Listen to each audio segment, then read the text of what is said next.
வணக்கம். இந்த வீடியோல வாவியெல்லாம் தீர்த்தம், மணலெல்லாம் வெந்நீர், காவணங்கள் எல்லாம் கணநாதர், பூவுலகில் ஈது சிவலோகம் என்றென்றே மெய்த்தவத்தோர் ஓதும் திருவொற்றியூர்னு சொல்லப்படக்கூடிய திருவொற்றியூர் வடிவுடையம்மன் கோயிலை பத்தி பார்க்க போறோம். திருவொற்றியூர்ல இருக்கக்கூடிய இந்த சிவன் கோயில வடிவுடையம்மன் கோவில் அப்படின்னு தான் நிறைய பேர் சொல்றாங்க. எப்படி மதுரையில மீனாட்சி அம்மன் கோயில் அப்படின்னு சொல்றோமோ, சொக்கநாதர் கோயில் அப்படின்னு பெருசா சொல்லாம மீனாட்சி அம்மன் கோயில் அப்படின்னு அழுத்தி சொல்றோமோ, அது மாதிரி திருவொற்றியூர்ல இருக்கக்கூடிய இந்த தியாகராஜ சுவாமியுடைய கோயில் அந்த சுத்து வட்டார மக்களால வடிவுடையம்மன் கோயில் வடிவுடையம்மன் கோயில் அப்படின்னு தான் அதிக அளவுல சொல்லப்படுது. அதுக்கு காரணம் இல்லாமல் இல்ல. இந்த திருவொற்றியூர்ல இருக்கக்கூடிய வடிவுடையம்மன் அண்ட சராசரத்தில் இருக்கக்கூடிய அத்தனை அம்மன்களிலும் வடிவானவளாக திரிபுர சுந்தரியாக இருக்கிறதுனாலதான் இந்த தெய்வத்துக்கு பேரு வடிவுடை அம்மன் அப்படின்னு வந்திருக்கு.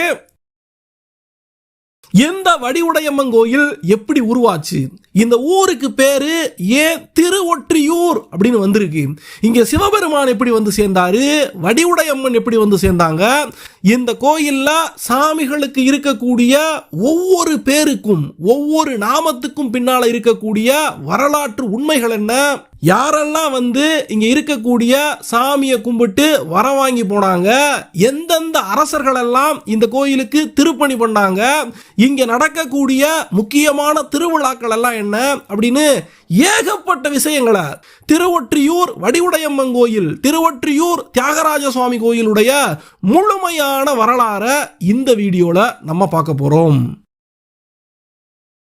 வட சென்னையில கடற்புறமாக இருக்கக்கூடிய இந்த திருவொற்றியூர் கோயிலுக்கு ஒரு முக்கியமான சிறப்பு இருக்கு. அது என்னன்னா, இந்த கோயில் பாடல் பெற்ற தலம், தேவார பாடல் பெற்ற தலமாக, அதுலயும் தேவாரம் பாடிய அப்பர், சுந்தரர், திருஞான சம்பந்தர் இந்த 3 பேராலையும் பாடப்பட்ட பெருமையானது இந்த திருவொற்றியூர் கோயிலுக்கு இருக்கு. இப்ப நம்ம பார்க்கக்கூடிய கோயில் 2500 வருஷங்கள் பழமையான கோயில் அப்படின்னு சொல்லப்படுது. சமீபத்துல இந்த கோயில் எப்போ பிரபலமா பேசப்பட்டுச்சு அப்படின்னு சொல்லி கேட்டா, முன்னாள் முதலமைச்சர் ஜெயலலிதா அம்மா இந்த கோயிலுக்கு வந்து ஏகப்பட்ட பிரார்த்தனைகளை பண்ணி இந்த கோயில்ல கிடையா கிடந்து இந்த வடிவுடையம்மனுடைய ஆசியை வாங்கி ஆட்சியை பிடிச்சு அரியணை ஏறினாங்க அப்படின்னு அரசியல் வட்டாரத்திலையும் இது முக்கியமான கோயில். பொதுவாகவே ஜெயலலிதா அம்மா எத்தனையோ கோயில்களுக்கு, ஸ்ரீரங்கம் முதற்கொண்டு எத்தனையோ கோயில்களுக்கு ஏகப்பட்ட திருப்பணிகளை பண்ணினாலும் இந்த கோயில் அவங்களுடைய அரசியல் வாழ்க்கையில ஒரு முக்கியமான திருப்பு முனையாக இருந்த கோயில். இந்த வடிவுடையம்மனுடைய பாதத்தை பிடிச்சுதான் திருவொற்றியூர்ல கிடையா கிடந்து தான் அந்த ஆட்சியை பிடிச்சாங்க அப்படின்னு முக்கியமான அரசியல் புள்ளிகள் எல்லாம் சொல்லுவாங்க. இந்த தெய்வம் 20ஆம் நூற்றாண்டு 21ஆம் நூற்றாண்டு அரசியல்வாதிகளுக்கு மட்டும் பிடித்தமான தெய்வமாக இருக்கல, 7ஆம் நூற்றாண்டுல இந்த பகுதியை எல்லாம் ஆட்சி பண்ணின பல்லவர்கள் இந்த கோயிலை புனரமைச்சு இந்த கோயிலுக்கு திருப்பணிகளை பண்ண ஆரம்பிச்சிருக்காங்க. அதுக்கப்புறமாக வந்த சோழர்களுடைய காலத்துல 11ஆம் நூற்றாண்டுல எல்லாம் இந்த கோயிலை பெரிய அளவுல எடுத்து கட்டியிருக்காங்க.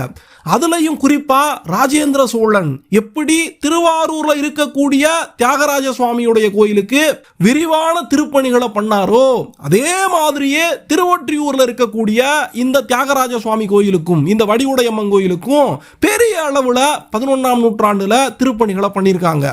இந்த ராஜேந்திர சோழன் மட்டும் இல்லாம நிறைய சோழ மன்னர்கள், கண்டாராதித்த சோழன் எல்லாம் 954 வாக்கிலேயே 90 கால்நடைகளை, செம்மறியாடுகள்ங்கிறாங்க, இதையெல்லாம் இந்த கோயிலுக்கு நெய் விளக்கு ஏத்துறதுக்காக கோயிலுக்கு காணிக்கையா கொடுத்திருக்காரு. அதுபோக இலங்கையிலிருந்து வரவழைச்ச இளவிளக்கு அப்படின்னு ஒரு முக்கியமான விளக்கையும் கொடுத்திருக்காரு. 1064களில் சோழராசாமாறு நாயன்மார்களுடைய செப்பு சிலைகளை இந்த கோயிலுக்கு கொடுத்துருக்காங்க. தேவதாசிகள் இந்த கோயிலில் வலங்கை தேவதாசிகள், இடங்கை தேவதாசிகள் அப்படின்னு இருப்பாங்க. தியாகராஜ சுவாமிக்காக ஆடுறதுக்காக வலங்கை தேவதாசிகளும், வடிவுடையம்மனுக்கு ஆடுறதுக்காக இடங்கை தேவதாசிகளும் சரிக்கு சரியான சமமான எண்ணிக்கையில் சோழர் காலத்தில் இந்த கோயிலில் இருந்தாங்க அப்படின்னு சொல்லப்படுது. இதையெல்லாம் பார்க்கும்போது எல்லா காலத்திலையும் எல்லா ராசாமாராலையும் தூக்கி பிடிக்கப்பட்ட தெய்வமாக இந்த வடிவுடையம்மன் இருந்திருக்காங்க அப்படின்னு நமக்கு தெள்ள தெளிவாக தெரியுது. சரி, அதுக்கு என்ன காரணம்? அந்த காலகட்டத்தில் ராசாமாரெல்லாம் சைவப்பற்றோடு இருந்தாங்க, கோயில்களுக்கு நிறைய திருப்பணிகளை பண்ணாங்க, அதெல்லாம் சரிதான். ஆனா இந்த காலத்து அரசியல்வாதிகளும் ஜெயலலிதா மட்டும் இல்லாம ஸ்டாலினுக்காக துர்கா ஸ்டாலின் இந்த கோயிலுக்கு அடிக்கடி போவாங்க அப்படின்னு சொல்லப்படுது. அந்த அளவுக்கு திருவொற்றியூருடைய முக்கியத்துவம் என்ன? முதல்ல திருவொற்றியூர்னா என்ன, இந்த ஊருடைய அந்த பேருக்கான அர்த்தம் என்ன, அதனுடைய முக்கியத்துவம் என்ன அப்படின்னு பார்ப்போம். பல ஆயிரம் வருஷங்களுக்கு முன்னால இந்த பூமியில ஒரு மிகப்பெரிய பிரளயம் வந்திருக்கு. அந்த பிரளயத்தால இந்த உலகம் முழுக்கவே வெள்ளத்தால சூழப்பட்டுருச்சு. இப்படிப்பட்ட சூழ்நிலையில மறுபடியும் இந்த உலகத்தை ஸ்தாபிக்கணும், உயிர்களை எல்லாம் படைக்கணும் அப்படிங்கிற பொறுப்பானது பிரம்மதேவருக்கு இருக்குது. அதனால பிரம்மதேவர் பரமேஸ்வரனை நோக்கி கடுமையாக தவம் பண்ணி சிவபெருமான் அவருக்கு காட்சி கொடுத்து பிரம்மதேவனுடைய அந்த கோரிக்கையை நிறைவேற்றுறதுக்காக தன்னுடைய சக்தியால ஒரு வெப்ப கோலத்தை, ஒரு வெப்ப பந்த ஒன்றை உருவாக்கினாரு அப்படின்னு சொல்லப்படுது. அந்த வெப்ப கோலத்தை வச்சு இந்த உலகம் முழுக்க சூழ்ந்து கிடக்கக்கூடிய அந்த பிரளய நீரை வெப்ப கோலத்தால ஒற்றி எடுத்தாரு அப்படின்னு சொல்லப்படுது. எப்படி நம்ம வீட்டில எல்லாம் தண்ணி தேங்கிருச்சுன்னா அதை துணியால ஒத்தி எடுப்போமோ, அத போல தன்னுடைய சக்தியால உருவான வெப்ப கோலத்தால, அந்த வெப்ப பந்தால, பிரளயத்தால உருவான அந்த வெள்ள நீரையெல்லாம் சிவபெருமான் ஒற்றி எடுத்ததுனால இந்த ஊருக்கு திருவொற்றியூர் அப்படின்னு பேரு. இங்க இருக்கக்கூடிய பெருமானுக்கு திருவொற்றீஸ்வரர் அப்படின்னு பேரு. இந்த கதையில சில மாற்றங்களோடு ஒரு கருத்து சொல்லப்படும். அதாவது சிவபெருமானை நோக்கி பிரம்மதேவர் கடுமையாக தவம் இருந்து இந்த வரத்தை கேட்கிறாரு. அப்ப அவரு ஒரு பெரிய யாக குண்டத்தை வளர்த்திருந்தாருன்னு, அந்த யாக குண்டத்துக்கு நடுவுல இருந்து சிவபெருமான் தோன்றி வந்து இந்த வெள்ள நீரை எல்லாம் ஒற்ற வச்சாரு அப்படின்னு ஒரு கருத்து சொல்லப்படுது. எப்படியோ சிவபெருமான் இந்த வெள்ளத்தை எல்லாம் ஒற்றி எடுத்ததுக்கு அப்புறமாக இங்க ஒரு மகிழ மரம் உருவாச்சாம். அந்த மகிழ மரத்துக்கு கீழே சுயம்புலிங்கமாக, சுயம்பு சிவலிங்கமாக நம்முடைய சிவபெருமான் தோன்றி ஆதிபுரியாக இந்த உலகத்துல வெள்ளமெல்லாம் வற்றி முதல் புரியாக, முதல் ஊராக உருவான இந்த ஆதிபுரியில அருள் புரியக்கூடிய ஈஸ்வரனாக ஆதிபுரீஸ்வரர் அப்படிங்கிற நாமம் வாங்கி இந்த கோயில்ல முதல் சுயம்பு சாமியாக, முதல் சிவலிங்கமாக உருவானாரு அப்படின்னு இந்த கோயிலுடைய வரலாறு சொல்லுது.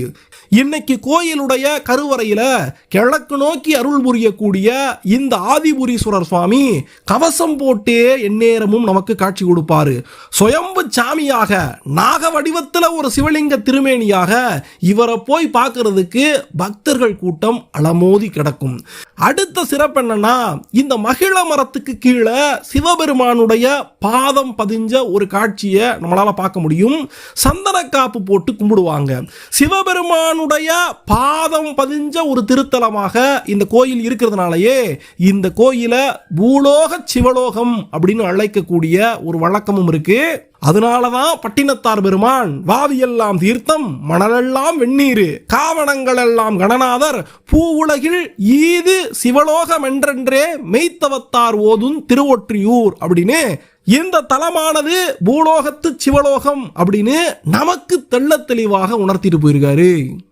இப்போ இந்த கோயிலுக்கு ஏன் திருவொற்றியூர் அப்படின்னு பேர் வந்துச்சு? சாமிக்கு எதுக்கு ஆதிபுரீஸ்வரர், திருவொற்றீஸ்வரர் அப்படிலாம் பேர் வந்துச்சு அப்படின்னு நம்ம புரிஞ்சுக்கிட்டோம். இதுல முக்கியமான விஷயம் என்னன்னா, இந்த கோயில்ல கருவறையில ஆதிபுரீஸ்வரர் சுவாமி சுயம்பு திருமேனியாக இருக்காருன்னு பார்த்தோம். இன்னொரு இடத்துல தனிச்சன்னதி வாங்கி வடமேற்கு மூலையில திருவொற்றீஸ்வரர் அப்படின்னு நாமம் தாங்கி இன்னொரு தனிச்சன்னதியில திருவொற்றீஸ்வரர் நமக்கு காட்சி கொடுப்பாரு. அடுத்து நம்ம என்ன பார்க்க போறோம் அப்படின்னு சொன்னா, சாமி உருவாகிட்டாரு, இங்க வழிபாடுகள் நடந்துகிட்டு இருக்கு. அப்ப அவர் நிகழ்த்தின அற்புதங்களை எல்லாம் பார்க்க போறோம்.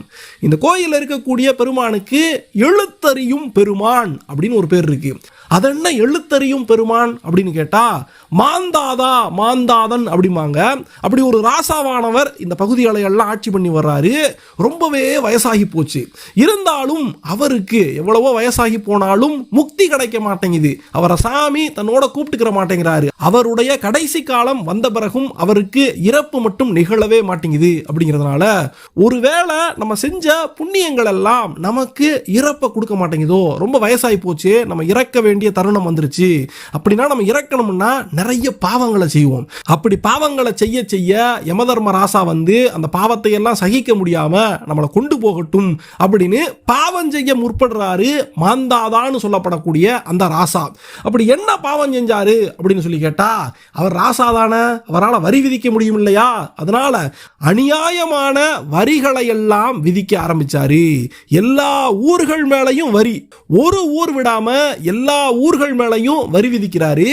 ஊர்களையும் தாண்டி திருத்தலங்கள் கோயில்கள் மேல எல்லாம் வரி போடுறாரு. ஏன்னா கோயில்கள் மேல வரி போட்டாதான் சாமிகளுக்கு இவர் மேல கோபம் வரும், இவருடைய கதையை வேகமாக முடிப்பாங்க அப்படின்னு கோயில்களுக்கெல்லாம் வரி போடுறாரு. அப்படி வரி போட்டு ஒரு ஓலைய, ஒரு சுற்றோலைய அவரு தன்னுடைய ஓலை நாயகத்துக்கிட்ட, ஓலை தாங்கிய ஓலை நாயகம் அப்படிம்பாங்க, அவர்கிட்ட கொடுத்து ஒவ்வொரு ஊராக ஒவ்வொரு கோயிலாக இந்த அநியாய வரி விதிப்பை அவர் அறிவிக்க வைக்கிறாரு.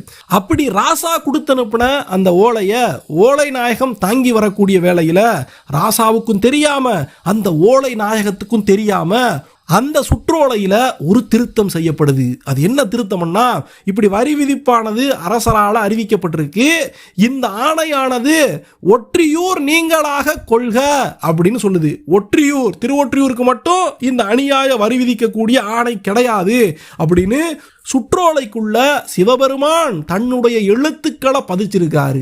அதனாலதான் இந்த தலத்துல இருக்கக்கூடிய சிவபெருமான் எழுத்தறியும் பெருமான் அப்படிங்கிற சிறப்பு பெயரை வாங்கினாரு. இப்படி ஆண்டவன் நிகழ்த்தின அந்த அற்புதத்தை பார்த்து மாந்தாதான் சொல்லப்படக்கூடிய அந்த அரசர் மெய்சிலிர்த்து போயிறாரு. இந்த திருவொற்றியூர் எழுத்தறியும் பெருமானுக்கு கடைசி வரைக்கும் நல்ல பக்தனாக இருக்கிறாரு. அதுக்கப்புறமாகவும் பல காலமாக ஆட்சி செஞ்சு இறைவனுடைய திருவடிகளை போய் சேர்ந்தாரு அப்படின்னு இந்த கோயில்ல ஒரு வரலாறு சொல்லப்படுது. அடுத்து இன்னொரு சுவாரஸ்யமான விஷயம் என்ன அப்படின்னு சொன்னா, இங்க இருக்கக்கூடிய சிவபெருமானுக்கு படம்பக்கநாதர் அப்படின்னு ஒரு பேர் இருக்கு. அது என்ன படம்பக்கநாதர் அப்படின்னு சொல்லி கேட்டா, உபமன்யு அப்படின்னு சொல்லப்படக்கூடிய முனிவர்கிட்ட வாசுகி பாம்பானது சிவதீட்சை வாங்கி கடுமையான தவம் புரிய ஆரம்பிக்குது. சிவ வழிபாடு, எந்நேரமும் சிவசிந்தனை, எங்கும் அசையாம அவர் மேல தவம் பிடிச்சு இந்த வாசுகி பாம்பானது சிவபெருமானுடைய ஆசியை வாங்குது. அப்படி வாங்கும் போது இந்த வாசுகி பாம்புடைய அந்த வேண்டுகோளை ஏற்று சிவபெருமான் தன்னுடைய திருமேனியோடு வாசுகி பாம்பை ஐக்கியப்படுத்திக்கிறார். அந்த பாம்பை எடுத்து தன்னுடைய மேல போட்டுக்கிறாரு. இப்படியாக படமெடுத்து நிற்கக்கூடிய வாசுகி பாம்பை தன்னுடைய பக்கமாக சேர்த்து கொண்டதுனால இவருக்கு படம்பக்கநாதர் அப்படின்னு ஒரு பேர் இருக்குது. இங்க இருக்கக்கூடிய ஆண்டவனுடைய திருமேனி மேல அந்த பாம்பை சேர்த்துக்கிட்ட அந்த சுவடானது இன்னைக்கு வரைக்கும் இருக்கு அப்படின்னு கோயில்ல இருந்து சாட்சி சொல்றாங்க. அடுத்து இன்னொரு சுவாரஸ்யமான சம்பவம், இந்த கோயில்ல இருக்கக்கூடிய இறைவனுக்கு மாணிக்க தியாகர் அப்படின்னு ஒரு பேர் இருக்கு. அது என்ன மாணிக்க தியாகர் அப்படின்னு சொல்லி கேட்டா, ஏழேல சிங்கர் அப்படின்னு சொல்லி கடல் வாணிகம் பண்ணக்கூடிய ஒரு முக்கியமான வணிகர் இந்த ஊர்ல இருந்திருக்கிறாரு. பக்கத்துல மயிலாப்பூர்ல இருந்திருக்கிறாரு.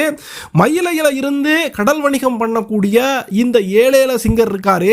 அவரு நம்முடைய திருவள்ளுவருக்கெல்லாம் மிகச்சிறந்த நண்பர் அப்படின்னு சொல்லப்படுது. திருவள்ளுவர் வந்து இவருக்கு எத்தனையோ முறையில எத்தனையோ கருத்துக்களை எடுத்து எம்பி இருக்காரு. திருவள்ளுவருக்கும் இவருக்கும் நல்ல சிநேகம் இருந்துச்சு அப்படின்னு பல தகவல்கள் இருக்கு. இந்த கடல் வாணிகம் செய்யக்கூடிய ஏழேல சிங்கர் விலைமதிப்பான சில மாணிக்க மணிகளை எல்லாம் கையில் வச்சிருந்தாரு. அந்த மாணிக்க மணிகள் எல்லாம் ராசாவிடம் ஒப்படைக்கிறதுக்காக ஏழேல சிங்கருடைய கைவசத்தில் இருக்கும்போது சிவபெருமான் காசியில இருந்து 2 சிவபக்தர்களை அனுப்பி ஏழேல சிங்கரை சோதிக்கிறாரு.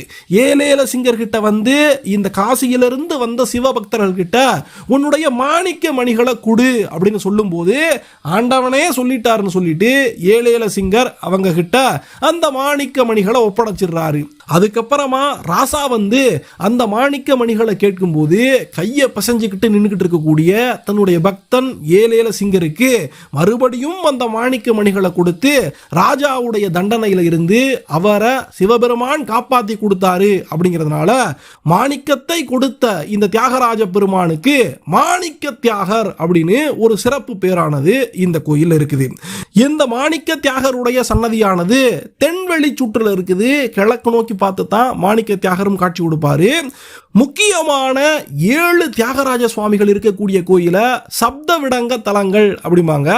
அந்த சப்த விடங்க தலங்கள்ல ஒரு கோயிலாக இந்த திருவொற்றியூர் தியாகராஜ சுவாமியுடைய கோயில், இந்த மாணிக்க தியாகருடைய கோயில் வரல அப்படின்னு சொன்னாலும், எந்த அளவுக்கு சப்த விடங்க தலங்கள்ல இருக்கக்கூடிய தியாகராஜருக்கு பெருமையோ அதே அளவுக்கு சிறப்பாக இந்த சாமியும் கொண்டாடப்படுறாரு. மார்கழியில வரக்கூடிய பௌர்ணமியில ராத்திரியில 18 திருநடனங்களை மற்ற எல்லா கோயில்கள்லையும் தியாகராஜ பெருமான்கள் நடனம் புரிவாங்களே, அதே மாதிரி மார்கழி பௌர்ணமி ராத்திரியில இந்த மாணிக்க தியாகரும் திருநடனங்களை பக்தர்களுக்கு காட்டியருள்வாரு.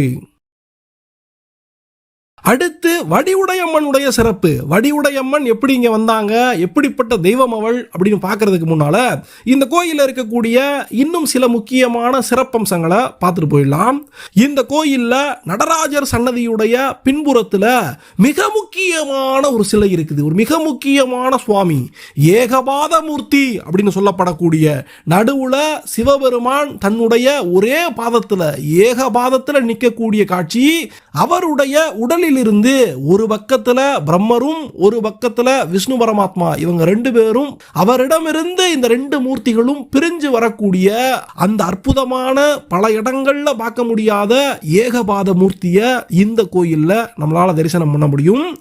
ஏகபாத மூர்த்தியை போலவே இங்க இருக்கக்கூடிய பைரவரும் ரொம்பவே முக்கியமான பைரவர். தன்னுடைய நாய் வாகனம் இல்லாம பைரவர் தனிச்சன்னதி வாங்கி பிரம்மாண்டமாக இந்த கோயிலுடைய பிரகாரத்துல நமக்கு காட்சி கொடுப்பாரு. அப்புறம் இங்க இருக்கக்கூடிய தட்சிணாமூர்த்தி சாமியானவர் இந்த கோயில்ல தென் திசை நோக்கி பார்க்காம வடக்கு திசையை பார்த்து நிற்பாரு. தட்சிணாமூர்த்தி அப்படின்னு சொல்லிட்டாலே, தட்சிணம்னு சொல்லிட்டாலே தெற்கு தான். தென்னோக்கி பார்க்கக்கூடிய சுவாமியாக இருக்கக்கூடிய தட்சிணாமூர்த்தி இந்த கோயில்ல மட்டும் வடக்கு பார்த்து இருப்பாரு. ஏன் வடக்கு பார்த்து இருக்கிறாரு அப்படின்னு சொல்லி கேட்டா, இந்த தட்சிணாமூர்த்தி சுவாமியானவர் இங்க இருக்கக்கூடிய தேவிக்கு, அம்பாளுக்கு, இந்த வடிவுடைய அம்மனுக்கு ஞானோபதேசம் செய்யக்கூடிய நிலைமையில காட்சி கொடுக்கிறாரு. அதனால என்னப்பா, அவர் எப்பவும் போல தெற்க இருந்து பார்த்தே ஞானோபதேசம் கொடுக்க கூடாதா அப்படின்னு சொல்லி கேட்டா, இங்க இருக்கக்கூடிய வடிவுடையம்மன் அவள் தெற்கு பார்த்த தேவியாக, அவள் தெற்கு பார்த்த சுவாமியாக 4 கரங்களோடு நின்ற கோலத்துல மூக்குத்தி வச்சு அபயத்தையும் வரதத்தையும் நமக்கு காட்டி பட்டாடை உடுத்தி தெற்கு நோக்கி இருக்கிறதுனால அவளுக்கு நேரெதிராக வந்து இவர் உபதேசம் பண்ணணும், ஞானோபதேசம் கொடுக்கணும் அப்படிங்கிறதுக்காக தட்சிணாமூர்த்தி இந்த கோயில்ல வடக்கு பார்த்த சுவாமியாக இருக்கக்கூடிய அந்த ஒரு சிறப்பான அமைப்பையும் நம்மளால பார்த்து தரிசனம் பண்ண முடியும். இந்த அளவுல சிவபெருமானுடைய முக்கியமான வரலாறுகளை எல்லாம் இந்த கோயிலை தொட்டு தெரிஞ்சுக்கிட்டோம். அடுத்து வடிவுடையம்மன் இந்த கோயிலுக்கு எப்படி வந்தாங்க அப்படின்னு நம்ம தெரிஞ்சுக்கிறோம். ஆதிசக்தியுடைய, அந்த ஆதிபராசக்தியுடைய அம்சங்களாக 3 தேவிகள் இருப்பாங்க அப்படின்னு நம்ம புரிஞ்சுக்கிறோம். இச்சாசக்தி, ஞானசக்தி, கிரியாசக்தி அப்படின்னு 3 தெய்வங்களாக அம்மன் பிரிஞ்சு நின்று நமக்கு வேண்டிய வரங்களை எல்லாம் கொடுப்பாங்க அப்படின்னு சொல்லப்படுது. அதுல திருவொற்றியூர்ல இருக்கக்கூடிய இந்த வடிவுடையம்மன் ஞானத்தை கொடுக்கக்கூடிய தெய்வமாக, ஞான சக்தியாக இந்த தலத்துல நமக்கு காட்சி கொடுக்கிறான். இவள் ஞான சக்தியாக இருந்தா அப்படின்னு சொன்னா இச்சா சக்தி எங்க இருக்காங்க, கிரியா சக்தி எங்க இருக்காங்க அப்படின்னு நமக்கு ஒரு கேள்வி வரலாம். இந்த இச்சா சக்தியும் கிரியா சக்தியும் இந்த தேவியுடைய இடத்துல இருந்தே ஒரு 15ல இருந்து 25 கிலோமீட்டர் தூரத்துல வெவ்வேறு கோயில்கள்ல நமக்கு காட்சி கொடுக்குறாங்க. இப்ப வடிவுடையம்மனை பத்தி பேசும்போது ஏன் இந்த மற்ற கோயில்கள் இருக்கக்கூடிய அம்மன்களை எல்லாம் நம்ம சேர்த்து பேச வேண்டியிருக்கு அப்படின்னு நமக்கு ஒரு சந்தேகம் வரலாம். இதுக்கு பின்னாலதான் தேவி இங்க வந்து சேர்ந்ததுக்கான அந்த முக்கியமான வரலாறு இருக்கு. பல 100 வருஷங்களுக்கு முன்னால மீஞ்சூர், சென்னையில் இருக்கக்கூடிய மீஞ்சூருக்கு பக்கத்துல மேலூர் அப்படின்னு ஒரு ஊர் இருக்கு. அந்த ஊர்ல திருமணங்கீஸ்வரர் கோவில் அப்படின்னு ஒரு சிவபெருமானுடைய கோயில் இருக்கு. அந்த கோயிலுக்கு அம்பாள் வேணும், அந்த கோயிலுக்கு அம்மனுடைய சிலையை செதுக்கணும் அப்படின்னு திருமணங்கீஸ்வரர் கோயிலுக்காக ஒரு சிற்பி ஒரு பெரிய பாறையை எடுத்து கொண்டு வராரு. அந்த பாறையில இருந்து அந்த தேவியுடைய சிலையை செதுக்கிறதுக்காக அவர் கொண்டு வரக்கூடிய வழியிலேயே அந்த பாறையானது கீழே விழுந்து 3 பாகங்களாக உடைஞ்சு போயிருது. இப்படி அம்மன் சிலையை செதுக்கிறதுக்காக கொண்டு வந்த பாறையானது 3 துண்டா உடைஞ்சு போச்சே அப்படின்னு அந்த சிற்பியானவர் கலங்கி நிற்கும் போது அவருக்கு ஆதிபராசக்தி காட்சி கொடுத்து, நீ கலங்காத, என்னுடைய 3 வடிவமாக, இச்சா சக்தியாக, ஞான சக்தியாக, கிரியா சக்தியாக நீ என்னுடைய வடிவங்களை வடிக்கணும் அப்படிங்கிறதுக்காகத்தான் இந்த பாறையை 3 துண்டாக மாத்தினேன் அப்படின்னு அந்த தேவியானவள் சொல்லி நிற்கும் போது அவளுடைய ஆணைக்கு இணங்க 3 சக்திகளை அந்த சிற்பி செஞ்சாராம். அதுல இச்சா சக்தின்னு சொல்லப்படக்கூடிய சக்தியானவள் திருமணங்கீஸ்வரர் கோயில்ல, நம்ம எந்த கோயிலுக்காக முதல்ல அம்மன் சிலையை உருவாக்குறதுக்கு இந்த பாறையை கொண்டு வந்தாரோ அதே கோயில்ல இச்சா சக்தின்னு சொல்லப்படக்கூடிய திருவுடையம்மன் அப்படிங்கிற தெய்வத்தை அந்த இடத்துல அவங்க ஸ்தாபிக்கிறாங்க. அடுத்து 2வது பாறையில வடிவுடையம்மன், நம்ம பார்க்கக்கூடிய திருவொற்றியூர் வடிவுடையம்மனுடைய சிலையானது செய்யப்பட்டு ஞான சக்தியினுடைய வடிவமாக திருவொற்றியூருக்கு வந்து சேர்றாங்க. அப்புறம் 3வது பாறையில கிரியா சக்தி அம்மனுடைய வடிவமானது வடிக்கப்பட்டு அது திருமுல்லை வாயல் கோயில்ல, ஆவடிக்கு பக்கத்தில் இருக்கக்கூடிய திருமுல்லை வாயல்ல அந்த கொடியடை அம்மனுக்கான கோயில் இருக்கு. இந்த 3 அம்மன்கள் இருக்காங்களே, இவங்க 3 பேரையும் பௌர்ணமிக்கு போய் ஒரே நாள்ல 3 கோயில்லையும் போய் சாமி கும்பிடுறது ரொம்பவே சிறப்பு. அதுலயும் முக்கியமா வெள்ளிக்கிழமைகள்ல வரக்கூடிய பௌர்ணமியில பக்தர்கள் காலையில திருவுடையம்மனையும், உச்சி வேளையில வடிவுடையம்மனையும், மாலை வேளையில கொடியடையம்மனையும் ஒரே நாள்ல போய் தரிசனம் பண்ணி ஒட்டுமொத்தமான ஆதிபராசக்தியிடமிருந்து கிடைக்கக்கூடிய அத்தனை வரங்களையும் வாங்கிக்கிறதா ஒரு நம்பிக்கை இருக்குது. நம்ம திருவொற்றியூர் வடிவுடையம்மனை பத்தி பேசும்போது இங்க சுத்து வட்டார மக்கள் எல்லாம் அந்த தேவிய எப்படி வர்ணிப்பாங்க அப்படின்னு சொல்லி கேட்டா, அவளுடைய மூக்குத்தி அழக பார்த்துக்கிட்டே அவளுடைய சன்னதியில காலத்துக்கும் கிடக்கலாம் அப்படின்னு சொல்லுவாங்க. ஒரு பக்கமாக சாய்ந்து வலது பக்கமாக அவளுடைய தலையை சாய்த்து இந்த தேவியானவள் காட்சி கொடுக்கக்கூடிய அந்த அழகு இருக்கே, அதுவும் நின்ற கோலத்துல தினமும் பட்டாடை உடுத்துவாளாம். தினமும் பட்டாடை உடுத்தி நின்ற கோலத்துல அந்த தேவியானவள் காட்சி கொடுக்கக்கூடிய, சாய்ந்து நிற்கக்கூடிய அந்த அழகு இருக்கே, இந்த உலகத்தில், இந்த புவனத்தில், இந்த திரிபுவனத்திலேயே திரிலோக சுந்தரியாக, திரிபுர சுந்தரியாக இந்த தேவி இருக்கிறா அப்படின்னு காட்டும்படியாக வடிவுடையம்மன் இங்க நின்று அபயத்தையும் வரதத்தையும் காட்டி தன்னை நாடி வரக்கூடிய பக்தர்களுக்கு நான் இருக்கேன் உனக்கு அப்படின்னு வெற்றி கொடுக்கக்கூடிய தெய்வமாக, நம்பிக்கை கொடுக்கக்கூடிய தெய்வமாக இந்த கோயில நிற்கிறா. அடுத்ததாக இந்த கோயில்ல இன்னொரு முக்கியமான அம்மன் இருக்காங்க. அது யாருன்னு சொல்லி கேட்டா வட்டப்பாறை அம்மன் அப்படின்னு சொல்லப்படக்கூடிய காளி தேவி. இங்க சாந்தமான வடிவுடையம்மனை பத்தி நம்ம பேசிட்டோம். அடுத்து ஆங்கார காளியாக வந்தமர்ந்த வட்டப்பாறை அம்மனை பத்தி நம்ம பார்க்கணும். யார் இந்த வட்டப்பாறை அம்மன், இவ எங்க இருந்து வந்தா அப்படின்னு சொல்லி கேட்டா, கண்ணகி தேவியானவள் மதுரைய எரிச்சு முடிச்சு மன்னன் கிட்ட தனக்கு கிடைக்காத நீதியானது அந்த மீனாட்சியிடம் கிடைக்குமா அப்படின்னு சொல்லி மீனாட்சியை தேடி எரிஞ்சு போன மதுரையில இருந்து வடதிசையை நோக்கி நடந்து வர ஆரம்பிச்சாலாம். அப்படி வந்தவ நடந்து வந்து வந்து அந்த கோபாக்னியோடு திருவொற்றியூர் வரைக்கும் வந்து சேர்ந்துடுறாளாம். இப்படி திருவொற்றியூருக்கு கண்ணகி கோபம் தகிக்க தகிக்க வந்து சேர்ந்த அந்த நேரத்தில் சிவபெருமான் வடிவுடையம்மனோடு சேர்ந்து இங்க தாயம் விளையாடிக்கிட்டு இருந்தாருன்னு சொல்லப்படுது. சொக்கட்டான்னு சொல்லுவாங்க. சொக்கட்டான் விளையாடிக்கிட்டு இருந்திருக்காரு. கண்ணகி இப்படி கோபத்தோடு வர்றாளே மீனாட்சியை தேடி, இங்க இருக்கக்கூடிய வடிவுடையம்மை, மீனாட்சியினுடைய வடிவமாக இருக்கக்கூடிய வடிவுடையம்மைய அவ பார்த்துட்டா அப்படின்னு சொன்னா இங்க மறுபடியும் ஒரு வாக்குவாதம் நடக்கும். அவளுடைய கோபாக்னியில இந்த திருவொற்றியூரையும் அழிச்சு போடுவாளோ அப்படின்னு சொல்லி பயந்து அங்க விளையாடிக்கிட்டு இருந்தாங்களே அந்த சொக்கட்டான் விளையாட்டு, அதுல இருந்து அவர் வீசக்கூடிய அந்த தாய கட்டைகளை பக்கத்துல அவங்க விளையாடுற இடத்துக்கு பக்கத்திலே இருந்த ஒரு கிணத்துக்குள்ள கைதவறி போடுற மாதிரி நம்முடைய சிவபெருமான் போட்டுட்டாருன்னு கோபத்துல வேகமாக அவங்க கிட்ட நீதி கேட்க வந்த கண்ணகி அந்த தவறி விழுந்த தாயக்கட்டைய சிவபெருமான் எதை அதுக்குள்ள போடுறாரு அப்படின்னு தெரிஞ்சுக்கிறதுக்காக பட்டார்னு அந்த கிணத்துக்குள்ள குதிச்சான்னும் அந்த கிணத்துக்குள்ள அவ குதிச்ச மாத்திரத்துல அங்க இருந்த ஒரு பெரிய வட்ட பாறையை எடுத்து சிவபெருமான் அந்த கிணத்தையே மூடிட்டார்னு சொல்லப்படுது. அதுக்கப்புறமாக ஆங்கார கோபத்தோடையே கண்ணகி அந்த கிணத்துக்குள்ளேயே தங்கி இருந்தா அப்படின்னு சொல்லப்படுது. அவளுடைய அந்த ஆங்காரமான அக்னியான அந்த கோபம் தான் அவளை காளி தேவியாக இங்க வழிபட வச்சுச்சு.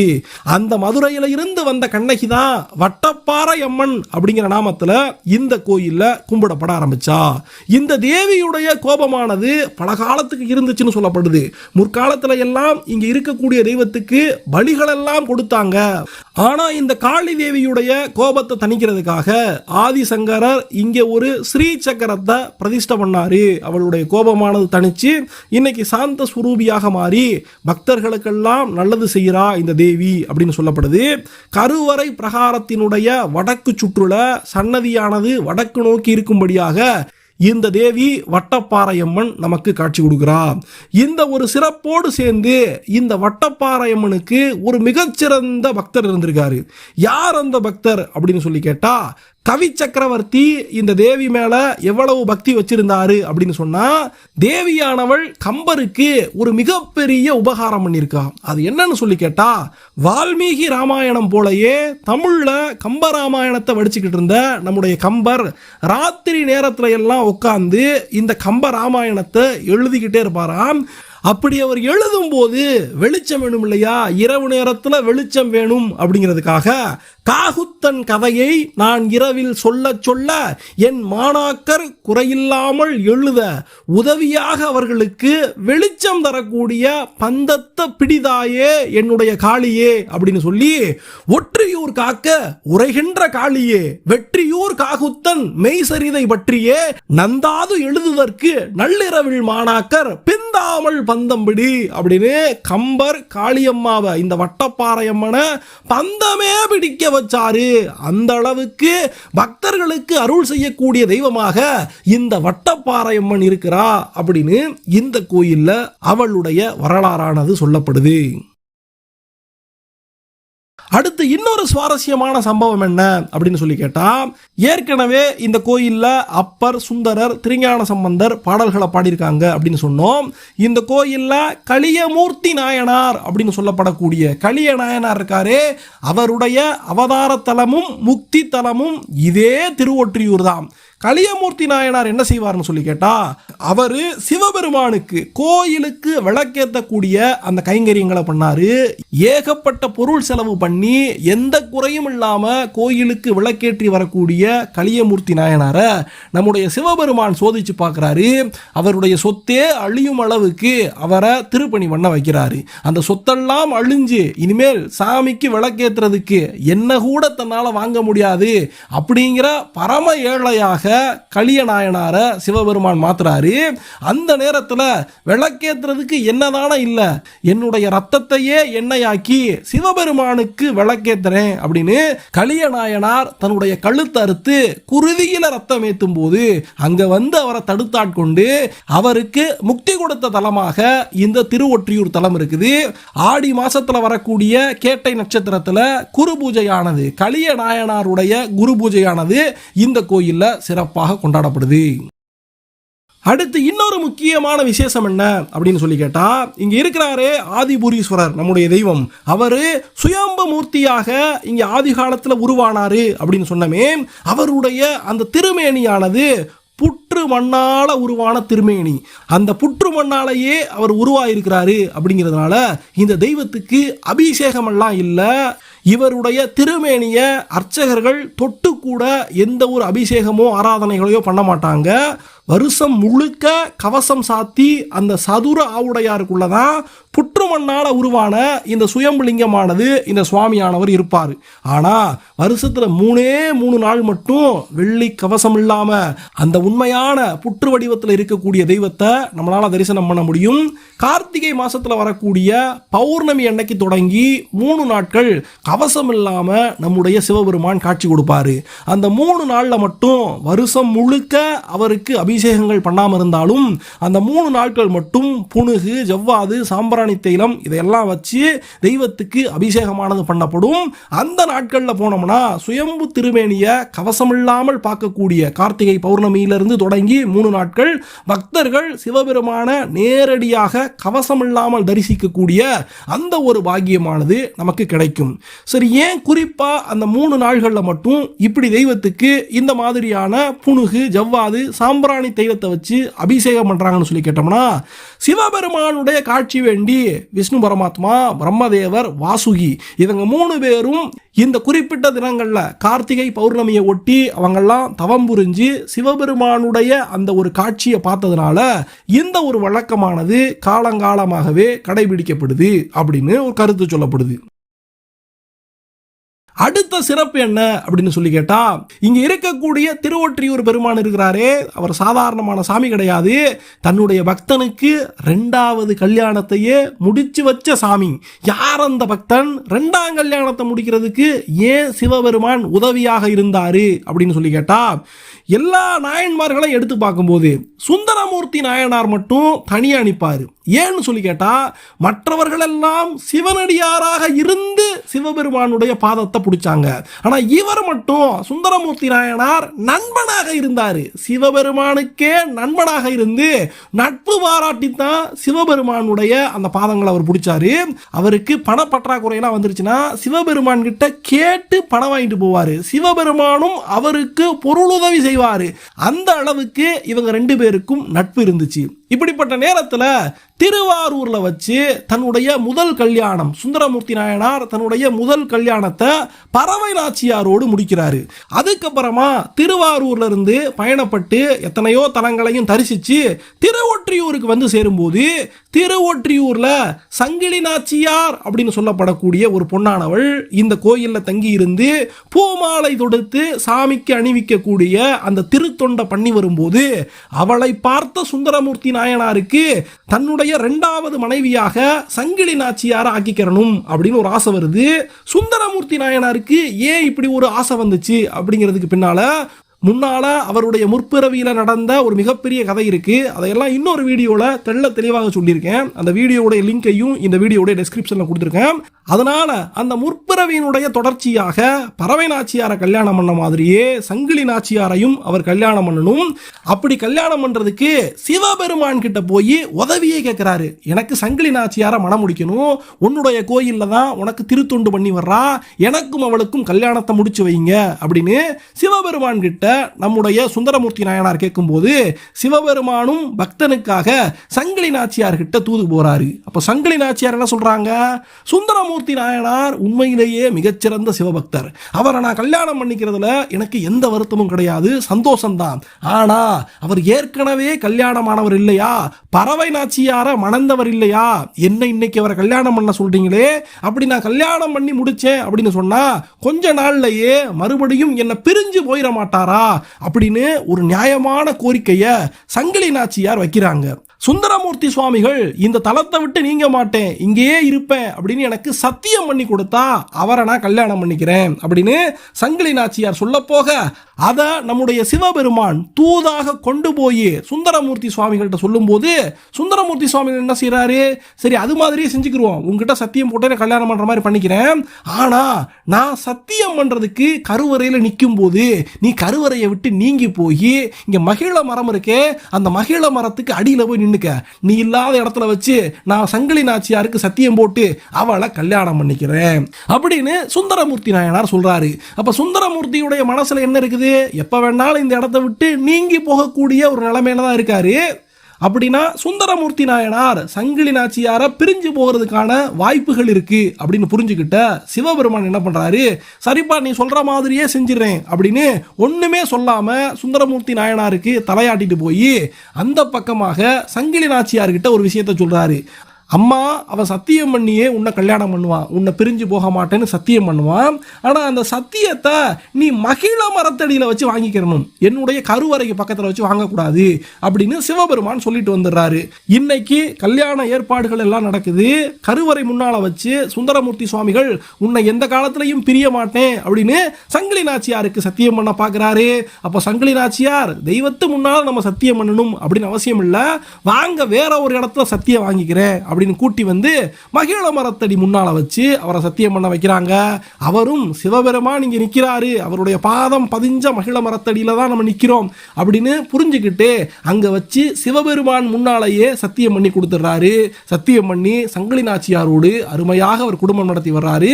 இப்படிப்பட்ட நேரத்துல மறுபடியும் திருவாரூர்ல இருக்கக்கூடிய தியாகராஜ பெருமான் மேல அவருடைய சிந்தனை ஓட்டமானது போகுது. திருவொற்றியூர்ல தங்கியாச்சு, இங்க ஆண்டவனை குளிர தரிசிச்சாச்சு, நான் திருவாரூருக்கு போகணுமே, என்னுடைய தியாகராஜ பெருமான பார்க்கணுமே அப்படின்னு இந்த எல்லையில இருந்து கிளம்ப பார்க்கிறாரு. இந்த எல்லைய அவர் சத்தியம் பண்ணி கொடுத்திருக்கிறார் இல்லையா, சங்கிலி நாச்சியார பிரிய மாட்டேன்னு. ஆனா சங்கிலி நாச்சியார பிரிஞ்சு இந்த எல்லையை தாண்டும் போதே சிவபெருமான் அவருடைய கண்களை பறிச்சிடுறாரு. கண்ணில்லாமல் நண்பனாகவே இருந்தாலும் சத்தியத்தை மீறிய சுந்தரமூர்த்தி நாயனார் சுவாமிகளுடைய கண்களை பறித்த தலமாக இந்த திருவொற்றியூர் தியாகராஜ சுவாமியுடைய திருக்கோவிலானது இந்த தலமாக இருக்குது.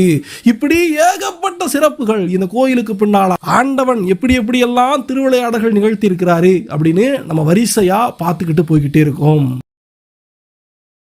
அடுத்து ஒரு சுவையான திருவிளையாடல் என்ன அப்படின்னு சொல்லி கேட்டா, வள்ளல் பெருமான் வள்ளலாரை பத்தி, ராமலிங்க அடிகளை பத்தி நம்ம எல்லாருக்கும் தெரியும். வள்ளலார் தன்னுடைய இள வயதுல இந்த சென்னையில தான், இந்த பகுதியில தான் வாழ்ந்திருக்காரு. அவருக்கு திருவொற்றியூர் வடிவுடையம்மன் அப்படின்னு சொன்னா அந்த அளவுக்கு பக்தி. காலையில இருந்து ராத்திரி வரைக்கும் கோயிலையே தவங்கிடப்பாரு. சோறு தண்ணி எல்லாத்தையும் மறந்து இந்த தேவியுடைய சௌந்தரியத்தை, அவளுடைய அழகை மட்டுமே பார்த்துக்கிட்டு, அவளுடைய முகத்தை மட்டுமே பார்த்துக்கிட்டு கோயிலையே கிடையா கிடப்பாரு. அப்படிப்பட்ட வள்ளலார் தன்னுடைய இள வயதுல ஒரு நாள் ரொம்ப நேரமாக கோயில இருந்து, கோயிலுடைய நட சாத்தினதுக்கு அப்புறமாகவும் கோயில் வாசல்லையே இருந்து கோயிலுடைய அழகையெல்லாம் ரசிச்சுட்டு வீட்டுக்கு போய் சேர்றதுக்கு ரொம்பவே தாமதமாகி போயிருது. வீட்டுக்கு அவர் போய் சேரக்கூடிய நேரத்தில் வீட்டை எல்லாம் பூட்டிட்டு எல்லாரும் படுத்து தூங்கிடுறாங்க. அவரை பராமரிச்சுக்கிறதுக்காக சின்ன வயசுலேயே அம்மா இல்லை அப்படிங்கிறதுனால அண்ணியார் தான் இவரை பராமரித்து வந்தாங்க. அண்ணியாரும் ரொம்ப நேரமாக எதிர்பார்த்தும் வள்ளல் பெருமான் ராமலிங்கம் வராததுனால வீட்டை பூட்டிட்டு படுத்து தூங்கிடுறாங்க. வந்த பிறகு சாப்பாடு போடலாம் அப்படின்னு நினச்சிட்டு தூங்கிடுறாங்க அவங்கள மறந்து. இப்போ வள்ளலார் வந்து சேராரு. வந்து பார்த்தா வீடு பூட்டி இருக்கு. இந்த நேரத்தில் நடுராத்திரி ஆகிப்போச்சு. காலையில் போன பிள்ளை நடுராத்திரிக்கு வந்து சேர்ந்தா நம்ம போய் இப்ப கதவை தட்டினா மற்றவங்களுடைய தூக்கமெல்லாம் களையுமே அப்படின்னு வீட்டு திருநையிலேயே ராமலிங்கம் படுத்துடுறாரு. ஆனா அவருக்கு பசின்னா பசி, சரியான பசி. வயிற்றை தடவிக்கிட்டு சரியாக தூக்கம் முடிக்காம அவர் படுத்து கிடக்கக்கூடிய நேரத்தில் அங்க அவங்களுடைய அண்ணியார் வர்றாங்க. வந்து அவருக்கு நல்லபடியாக எழுப்பி அருமையான உணவு கொடுக்குறாங்க. சில இடங்கள்ல அவருக்கு பால் சோறு கொடுத்தாங்க அப்படின்னு சொல்லப்படுது. சில இடங்கள்ல வாழை இலை போட்டு நல்லபடியாக அவருக்கு எல்லா வச்சனங்களும் வச்சு அருமையான விருந்தே கொடுத்தாங்க அப்படின்னு சொல்லப்படுது. எது எப்படியோ அதை சாப்பிட்டு முடிச்சு மறுபடியும் அவர் தூங்கிடுறாரு. இப்போ விடியறதுக்கு கொஞ்ச நேரம் இருக்கும்போது ஒரு 3 மணி 4 மணி வாக்கில் மறுபடியும் அண்ணியார் கதவை திறந்துக்கிட்டு வீட்டுக்குள்ள இருந்து வர்றாங்க.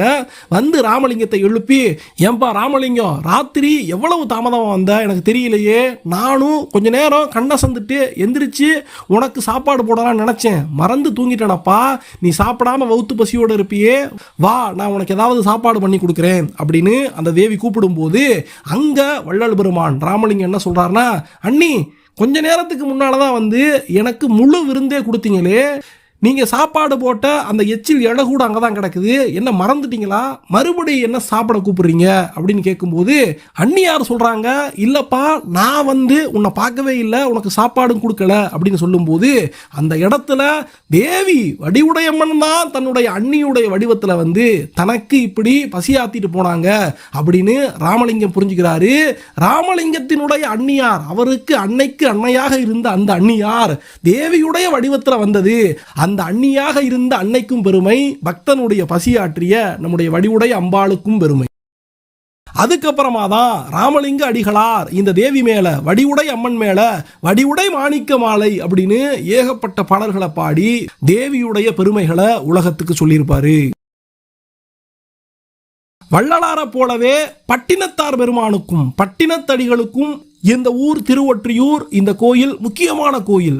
ஏன்னு சொல்லி கேட்டா, திருவெண்காட்டுல மிகப்பெரிய பணக்காரராக, ஒரு மிக பெரும் வணிகராக, அவருக்கு எந்த குறையுமே இல்லை அப்படின்னு சொல்லும்படியாக வாழ்க்கை நடத்தி வந்த பட்டினத்தார் தன்னுடைய மகன் தன்னை விட்டு நீங்கினதுக்கு அப்புறமாக இந்த உலக வாழ்க்கையில எந்த பற்றும் இல்லாம எந்தெந்த தலங்களுக்கெல்லாம் சுத்தி வந்து வடநாடெல்லாம் சுத்தி வந்து உஜ்ஜயினி எல்லாம் பார்த்து வந்து கடைசியாக அவருக்கு முக்தி கிடைக்கிறதுக்கு எங்கேயுமே வழி கிடைக்கலையேன்னு சுத்தி சுத்தி வரும்போது பேய்க்கரும்பு இனிக்கும் தலம் தான் தனக்கு முக்தி கிடைக்கக்கூடிய தலம் அப்படின்னு புரிஞ்சுக்கிட்டு எந்தெந்த தலமெல்லாம் சுத்தி வந்து அவருக்கு சீடராக வந்த பத்திரகிரியார்னு ஒரு சுவாமிகள், வடநாட்டு சாமி, வடநாட்டுல ராசாவாக இருந்து இவருக்கு சீடனாகி போய் அவருக்கெல்லாம் முக்தி கிடைச்சிரும். ஆனா பட்டினத்தாருக்கு முக்தி கிடைக்காம எந்தெந்த தலங்களுக்கெல்லாம் சுத்தி வந்து கடைசியாக திருவொற்றியூர் வந்து சேருவாரு. அந்த திருவொற்றியூர்ல தான் இனிக்கக்கூடிய பேய்க்கரும்பு அவருக்கு கிடைச்சிருக்கும். அப்ப பட்டினத்தார் பாடுவாரு, கண்டங்கரியதான் கண்மூன்றுடையதாம் அண்டத்தை போல வழகியதாம் தொண்டர் உடலுருக தித்திக்கும் ஓங்குலகள் ஒற்றி கடலருகே நிற்குங்கரும்புன்னு சொல்லி அந்த பேய்க்கரும்பை கடிச்சு அவருக்கு தித்தித்த அந்த ஒரு அற்புதமானது இந்த ஒற்றியூர் கடலோரத்துல தான், இந்த திருவொற்றியூர் தலத்துல தான் பட்டினத்தாருக்கே முக்தி கிடைச்சிருக்கு. இன்னமும் போனோம்னா திருவொற்றியூர்ல இருந்து எண்ணூருக்கு போகக்கூடிய அந்த நெடுஞ்சாலையில பட்டினத்தடிகளுடைய அந்த சமாதியை நம்மளால தரிசனம் பண்ண முடியும். இதுபோல இன்னும் எத்தனையோ பேரு, கபிலதேவ நாயனார், பரணதேவ நாயனார், நம்பியாண்டார் நம்பி, சேக்கிழார் பெருமான், ஐயடிகள் காடவர்கோன், முசுகுந்த சக்கரவர்த்தி, பிரம்மதேவர், விஷ்ணு பரமாத்மா, நந்தி தேவர், சந்திர பகவான், வால்மீகி முனிவர், 27 நட்சத்திரங்கள், இப்படின்னு அந்த வானலோக தெய்வங்கள் எல்லாம் வந்து பூசை செய்த ஒரு கோயிலாக, ஆண்டவனுடைய அருள் பெற்ற தலமாக இந்த கோயில் இருக்குது. அதுலயும் குறிப்பா நந்தி தேவருக்கு தன்னுடைய பத்ம தாண்டவத்தை இந்த தலத்துல தான் ஆண்டவன் ஆடி காட்டினாரு அப்படின்னு சொல்லப்படுது. 27 நட்சத்திரங்கள் வேண்டி விரும்பி இந்த ஆண்டவன் கிட்ட அவங்க வரவாங்கினதுனால இந்த கோயில்ல 27 நட்சத்திர லிங்கங்களை ஸ்தாபிச்சிருப்பாங்க. நமக்கு என்ன நட்சத்திரமோ அந்த நட்சத்திர லிங்கத்துல போய் நம்ம வேண்டிக்கிறணும் அப்படின்னு இந்த கோயில்ல பக்தர்கள் அந்த நட்சத்திர லிங்கங்களையும் மிக குறிப்பாக போய் வேண்டி வரம் வாங்கக்கூடிய அந்த வழக்கத்தை நம்மளால பார்க்க முடியுது. இந்த கோயிலுடைய தல விருட்சமாக அத்தி மரமானது இருந்துச்சு அப்படின்னு சொல்லப்படுது. அப்புறம் மகிழ மரமானது, நம்ம பார்க்கக்கூடிய மகிழ மரமும் இந்த கோயிலுடைய தல விருட்சமாக இருக்குது. 5 கற்பக மரங்கள் வானலோகத்துல இருந்து பூமிக்கு வந்து ஒரே மரமாக மாறி இந்த மகிழ மரமாக மாறுச்சு அப்படின்னு ஒரு சிறப்பானது இந்த கோயிலுக்கு சொல்லுவாங்க. 5 அடுக்கோடு கூடி கிழக்கு நோக்கி இருக்கக்கூடிய ராஜகோபுரமானது இந்த கோயில் இருக்கும். பக்கத்திலேயே தெப்பக்குளம் இருக்கும். 1 ஏக்கர் பரப்பளவுல பறந்து விரிஞ்சு இருக்கக்கூடிய கோயில், 3 கொடிமரங்களை வச்சிருக்கக்கூடிய கோயில், பிரம்ம தீர்த்தம், ஆதிசேஷ தீர்த்தம் வாங்க, நந்தி தீர்த்தம் சொல்லுவாங்க. இப்படி பல தீர்த்தங்களை தன்னகத்தே கொண்டிருக்கக்கூடிய கோயில் அப்படின்னு இந்த கோயிலுக்கு நிறைய சிறப்புகள் இருக்கு. அதுலயும் ஒற்றீஸ்வரருடைய சன்னதி முன்னால் இருக்கக்கூடிய மண்டப தூண்கள் ரொம்பவே அற்புதமாக இருக்கும். அதுக்கு மேல இருக்கக்கூடிய தூணுடைய விதானத்தை பார்த்தோம் அப்படின்னு சொன்னோம்னா ஒரு மனித உடலை காட்டியிருப்பாங்க. அதுல தலைப்புறத்துல சூரியனையும் சந்திரனை கால்புறத்துல வச்சு பஞ்சாட்சரமானது அந்த மனித உடலை வச்சு அவங்க அருமையாக விவரிச்சிருப்பாங்க. இந்த முக்கியமான சிற்பங்களை எல்லாம் கோயிலுக்கு போகும்போது நம்ம மறக்காம பார்த்துட்டு வரணும். அடுத்து இந்த கோயில நடக்கக்கூடிய திருவிழாக்கள் அப்படின்னு சொல்லி பார்த்தோம்னா சித்திரை மாசத்துல வட்டப்பாறையம்மன் இருக்கிறாங்களே இவங்களுக்கு 10 நாள் மிகப்பெரிய திருவிழா நடக்கும். அதுக்கப்புறமா படம்பக்கநாதருக்கு பங்குனி உத்திரத்துல திருவிழா, அதுலயும் 6வது நாள் மிகச்சிறப்பாக நடக்கும். மகிழ மரத்தடியில படம்பக்கநாதர் வந்து ஆளுடைய நம்பியுடைய புராணத்தை திருவிழாவுடைய 6வது நாள்ல வந்து கேட்பாரு. அது மிகச்சிறப்பாக கொண்டாடப்படும். சிவராத்திரி எப்பவும் போல எல்லா சிவன் கோயில்களை போலவும் சிறப்பாக கொண்டாடப்படும். வசந்தோற்சவமானது வைகாசி மாசத்துல 15 நாள் உற்சவமாக சிறப்பாக தியாகராஜ பெருமானுக்காக கொண்டாடப்படும். ஆடி பூரம் சிறப்பாக கொண்டாடப்படும். மாசியில தான் மிகப்பெரிய திருவிழா மாசி பிரம்மோற்சவமானது நடக்கும். அதுல 9வது நாள்ல மகிழடி சேவை அப்படின்னு சொல்லி சுந்தரமூர்த்தி நாயனாருக்கும் சங்கிலி நாச்சியாருக்கும் அந்த திருமணம் செய்யக்கூடிய அந்த விசேஷமானது 9வது நாள் மாசி பிரம்மோற்சவத்துல இங்கே நிகழ்த்தி காட்டப்படும். தைப்பூசம் சிறப்பாக கொண்டாடுவாங்க. ஆருத்ரா தரிசனம், நவராத்திரி குழு, கந்த சஷ்டி, இப்படி நிறைய விசேஷங்கள் இந்த கோயில்ல சிறப்பாக கொண்டாடப்படும். இந்த கோயில்ல இருக்கக்கூடிய தெய்வம் எத்தனையோ வரங்களை கொடுத்தாலும் குழந்தை பாக்கியம் வேணும், திருமண பாக்கியம் வேணும் அப்படின்னு இங்க வந்து வேண்டக்கூடிய பக்தர்களை நிறைய அளவுல நம்மளால பார்க்க முடியும். இந்த கோயில்ல விநாயக பெருமான், முருகப்பெருமான், குழந்தை ஈஸ்வரர், ஜெகதாம்பிகாவோடு கூடிய ஜெகநாத பெருமான், சூரிய பகவான், நால்வர்களுக்கான சன்னதி, சகசரலிங்கம், ராமநாதர், வளர்காளியம்மன், ஆகாசலிங்கம், ஜம்புகேஸ்வர சுவாமி, நாகலிங்க சுவாமி, காலத்தீஸ்வரர், மீனாட்சி சுந்தரேஸ்வரர், நந்தவனத்தீஸ்வரர், சொர்ண பைரவர், மாணிக்க தியாகர், நடராஜ பெருமான் அப்படின்னு ஏகப்பட்ட சன்னதிகளை நம்மளால போய் தரிசனம் பண்ணிக்க முடியும். மனமெனும் தோணி பற்றி மதியனும் கோளையூன்றி சினமெனும் சரக்கை ஏற்றி செரிகடல் ஓடும் போது மனமெனும் பாறை தாக்கி மறியும் போது அரிய ஒன்னா துணையனும் உணர்வை நல்காய் ஒற்றியூர் உடைய கோவே அப்படின்னு நாவுக்கரச பெருமான் பாடும்படியான இந்த கோயில்ல போய் ஒற்றியூர் பெருமானை கட்டியாக பிடிச்சு நம்முடைய பாவங்களை எல்லாம் கழுவி அவரோடு சேர்ந்து நாமும் கலப்போம். நம்முடைய வாழ்க்கையில ஒரு முறையாவது திருவொற்றியூர் பெருமான் கோயில்ல போய் நம்ம சாமி கும்பிட்டுக்கிறணும். இந்த வீடியோ உங்களுக்கு பிடிச்சிருந்துச்சுன்னா ஒரு லைக் கொடுங்க. இந்த வீடியோ எப்படி இருந்துச்சுன்னு கமெண்ட்ஸ்ல சொல்லுங்க. நன்றி, வணக்கம்.